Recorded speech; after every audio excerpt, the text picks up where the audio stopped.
In this video I'm going to explain how you can get Need for Speed Most Wanted on PC while staying on the safe and legal side, because this classic title is still protected by copyright in many regions.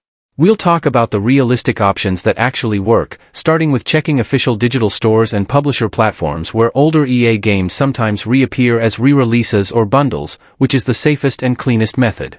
Another reliable approach is buying an original PC DVD from trusted marketplaces like eBay or local resellers, where prices vary depending on condition, but you get an authentic copy that runs properly with community patches.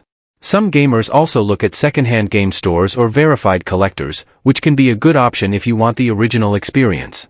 It's important to be cautious with random websites claiming free downloads, as these often come with malware, broken files, or legal risks, and I can't recommend them.